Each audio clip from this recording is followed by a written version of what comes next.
How does an elite athlete, whose highly anticipated second professional season was dramatically curtailed by injury, manage to simultaneously solidify her position as the single most dominant commercial force in American basketball, surpassing legends and burgeoning stars alike in market value across nearly the entire nation?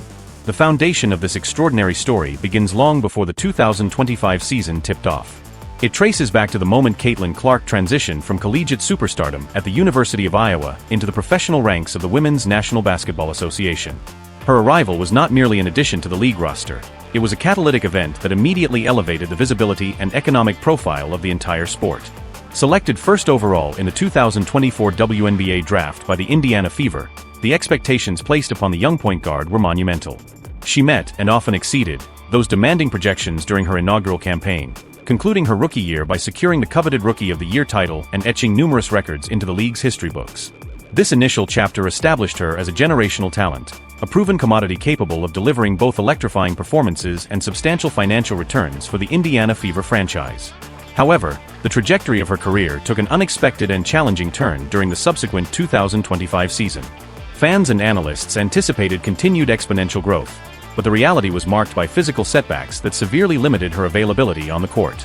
Despite the immense popularity she had maintained, the professional grind began to extract a heavy toll on the 23-year-old star. A series of limiting injuries, specifically affecting her quadriceps, ankle and groin, drastically restricted her participation throughout the majority of the season. The Indiana Fever were forced to navigate much of their schedule without their primary playmaker, a testament to the unpredictable nature of professional sports where physical resilience is constantly tested. Due to these persistent physical limitations, Clark was able to appear in only 13 games before her season was effectively concluded. Her final competitive outing took place on July 15th, marking a premature end to a season that had begun with so much promise. Despite the severe reduction in playing time, the brief appearances she did make showcased flashes of the elite talent the WNBA had come to expect. She still managed to accumulate impressive per-game averages across those 13 contests, demonstrating her fundamental value to the Fever's offensive scheme. Statistically, Clark maintained an average of 16.5 points per game, complemented by 5.0 rebounds, an impressive 8.8 assists, and 1.6 steals. These numbers underscore the profound loss of production the Fever faced when she was relegated to the bench, highlighting the critical role she assumes whenever she is physically capable of competing at the professional level. But here is the critical pivot point. The story of Caitlin Clark in 2025 is not defined solely by the court absence, but by the unprecedented, unwavering commercial gravitational pull she maintained while sidelined. Despite missing the vast majority of games and failing to meet the statistical volume anticipated for a marquee player in their second year, her impact on the league, and more significantly, on the broader sports memorabilia and collector market, was not just maintained, it aggressively accelerated. Her influence transcends the traditional boundaries of performance metrics, confirming that her appeal reaches fans of all ages and backgrounds, maintaining an undeniable draw whether she is actively dominating on the hardwood or watching from the sideline. This monumental and unconventional influence was recently quantified and revealed through a striking announcement made by the industry leader in sports collectibles evaluation, the Professional Sports Authenticator, or PSA. As the market-leading provider of authentication, grading, and evaluation services for sports cards, PSA's data offers one of the most credible measures of an athlete's real-world commercial draw and perceived long-term value within the collector community. The findings are nothing short of astonishing and serve as definitive proof of Clark's unique market dominance. In their comprehensive analysis, which tracks the demand and perceived value of collectible basketball cards, the Professional Sports Authenticator announced that among the highest-rated basketball cards currently being traded, Caitlin Clark secured the absolute top spot across the entire United States. This ranking is based on verifiable market activity and the robust demand for her authenticated products, confirming her status as the unparalleled centerpiece of the current sports card market. The gravity of this achievement cannot be overstated, especially considering the limited nature of her on-court contribution during the measured period of 2025. The Indiana Fever star's ascension to the peak of this commercial metric means she led the way, ranking definitively above some of the most prominent, established, and globally recognized figures currently active in professional basketball. Specifically, Clark's cards ranked higher than those of NBA giants such as the perennial superstar LeBron James of the Los Angeles Lakers, and the elite scoring sensation Shai Gilgeous-Alexander of the Oklahoma City Thunder. Furthermore, Clark's market appeal also surpassed that of other highly touted young talent and recent draft phenomena, including Cooper Flagg, currently with the Dallas Mavericks, and the imposing French prodigy, Victor Wembanyama of the San Antonio Spurs. The extent of this market ubiquity is perhaps the most revealing detail of the Professional Sports Authenticator's announcement. Clark did not just top the national average. Her cards ranked #1 in almost every single state across the entire country. Her market presence proved virtually inescapable and overwhelmingly dominant from coast to coast, establishing a commercial footprint that few athletes, regardless of their league or tenure, have ever achieved. The geographical specificity of this dominance is critically important because it confirms a broad, national, and non-regionalized appeal, solidifying her as a true cross-market phenomenon. In fact, the data indicates that Clark's name and associated market ranking did not claim the top spot in only 12 specific states nationwide. This short list of exceptions includes Oklahoma, Oregon, Louisiana, Mississippi, Nevada, Arkansas, West Virginia, New Jersey, Utah, Delaware, Massachusetts, and Maine. In every other state jurisdiction, the market value and demand for Caitlin Clark's authenticated basketball cards eclipsed all competitors, including both established legends and the hottest rising stars across both the WNBA and the National Basketball Association. This statistic provides incontrovertible evidence that her brand power remained absolutely unrivaled throughout the 2025 calendar year, providing a unique counter-narrative to her injury-plagued season. Looking ahead, the physical limitations that define the 23-year-old's challenging second professional year appear to be firmly in the rearview mirror.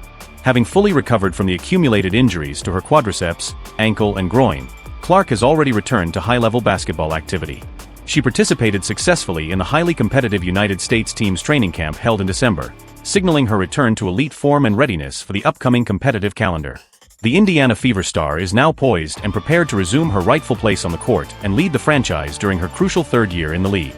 As the face of the Fever and an undeniable driver of economic activity for the entire WNBA, Clark is expected to continue leading the way, driving ticket sales, viewership, and, as confirmed by the Professional Sports Authenticator, the most robust card market demand in American professional basketball. This monumental revelation regarding Clark's market value, achieved despite a season defined by physical setbacks and absence, provides a profound insight into her unique legacy and commercial power. What are your expectations for Caitlin Clark's third season with the Indiana Fever, and how do you anticipate her return to the court will further impact the league's already skyrocketing popularity? Drop your predictions and thoughts on her enduring market dominance in the comments below. What truly defines a cornerstone player in professional sports? Is it the total win-loss column, the championship secured, or the undeniable gravitational pull they exert on the entire ecosystem, even when sidelined? The 2025 season, a period anticipated by many to solidify the Indiana Fever's ascent in the WNBA standings, instead became a stark testament to the latter, forcing the league and its fans to reassess the very metrics of influence following the unforeseen physical setbacks faced by the team's marquee star. The anticipation surrounding the Fever entering her sophomore campaign was immense, built upon a phenomenal rookie year that saw the point guard not only secure Rookie of the Year honors, but also etch several records into the franchise's history books. Yet, the follow-up season proved to be a grueling challenge to endurance and availability. The 23-year-old talent was repeatedly tested by a series of compounding physical ailments, ultimately limiting her presence on the court to just 13 total games. This severely curtailed schedule, culminating in her final appearance on July 15th, forced the Fever organization to navigate the competitive landscape without its primary architect for the vast majority of the schedule. The unfortunate progression of injuries, specifically affecting her quadriceps, ankle, and groin, required caution and ultimately a significant period of rest and rehabilitation, derailing the expected trajectory of the season for the Indiana franchise. Despite the profound limitations imposed by these recurring health issues, the statistical output of the star guard when she was able to suit up remained strikingly robust. Across those 13 appearances, her averages continue to reflect elite performance, posting 16.5 points per contest, coupled with 5.0 rebounds, an impressive 8.8 assists, and 1.6 steals. These numbers underscore an efficient and high-impact contribution rate, proving that even in a heavily restricted role, her capacity to influence the flow of the game and elevate her teammates was largely maintained. However, the sheer lack of cumulative games played meant that the momentum generated by her explosive arrival in the WNBA was threatened with stagnation, raising immediate concerns about the immediate competitive future of the Fever and her long-term physical durability. The question then shifted from performance metrics to market magnetism. How does a player, limited to playing just 13 games in her second professional season due to quadriceps, ankle, and groin injuries, manage to not only maintain but actually increase her influence and overall valuation within the demanding landscape of professional sports? This unprecedented scenario leads directly to a major revelation concerning her impact, one that completely transcends traditional attendance figures or broadcast ratings, providing definitive evidence of a global sports phenomenon that operates independently of on-court availability. The answer emerged not from a league office bulletin, but from the rigorous analysis conducted by the market-leading provider of sports card authentication, grading, and evaluation, Professional Sports Authenticator, universally known as PSA. In a recent highly revealing announcement that sent ripples across the entire sports collectibles industry, PSA confirmed what many had suspected. the Indiana Fever Star's authenticated and graded cards had seized the top position in the United States basketball card market. This metric is critical because it represents not just popularity, but quantifiable, appraised financial value and intense consumer demand, placing her at the epicenter of the sports investment landscape. This ascent to market dominance is not merely anecdotal, it is a calculated measurement of her transcendent appeal, establishing a clear hierarchy in the extremely competitive basketball card space. The Fever Star led the way, ranking definitively above current, highly prominent NBA figures who maintained full and healthy seasons. The rankings placed her unequivocally above generational talents like LeBron James of the Los Angeles Lakers and the dynamic Shai Gilgeous-Alexander of the Oklahoma City Thunder. Furthermore, her graded cards commanded a higher ranking than those of celebrated young talents such as Cooper Flagg of the Dallas Mavericks and Victor Wembanyama of the San Antonio Spurs. The specificity of the data highlights the sheer national scope of her popularity. Clark's graded cards took the top spot in almost every single state across the country, signifying a ubiquitous appeal that few athletes in history have ever achieved. The geographical exceptions to this overwhelming market takeover are notably few, serving only to emphasize the extent of her national reach. In fact, the point guard's name did not appear at the apex of the ranking in only 12 states: Oklahoma, Oregon, Louisiana, Mississippi, Nevada, Arkansas, West Virginia, New Jersey, Utah, Delaware, Massachusetts, and Maine. This list of 12 exceptions underscores the magnitude of her market singularity, confirming that her appeal has penetrated mainstream American culture to an extent rarely seen for a WNBA athlete. The announcement by PSA serves as the definitive quantifiable evidence that the star's influence over the sports landscape is firmly established and wholly undeniable, winning fans of all ages regardless of whether she is leading the charge on the court or observing from the bench. Crucially, while her market value surged, her focus remained steadfastly on returning to peak physical condition. The recovery process from the debilitating set of injuries that plagued her second year has progressed positively and decisively. Following rigorous rehabilitation, the Star Guard demonstrated full recovery and readiness by participating in a high-intensity training camp organized for the United States national team in December. This participation signaled not only her restored physical health but also her commitment to international excellence and her preparation for the upcoming league calendar.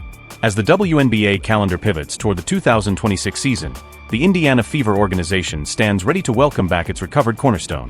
Having successfully navigated the dual challenges of physical recovery and unprecedented market pressure, the 23-year-old point guard is poised to resume her place on the court, prepared to lead the Fever in her highly anticipated third year in the league. The convergence of her proven statistical value, her confirmed physical readiness, and the irrefutable evidence of her singular national popularity confirmed by the PSA rankings sets the stage for what promises to be a career-defining season. The Fever Star enters the 2026 campaign armed with the knowledge that her impact transcends the box score. She is not merely a player, she is a definitive market driver, a commercial force, and the undeniable face of the league's accelerating expansion. Her dominance in the collectibles market, leading over the NBA's brightest stars despite a season hampered by quad, ankle, and groin injuries and limited to just 13 games, confirms her status as a cultural phenomenon whose influence is deep, enduring, and continuously expanding. She is ready to lead the team and the league once more.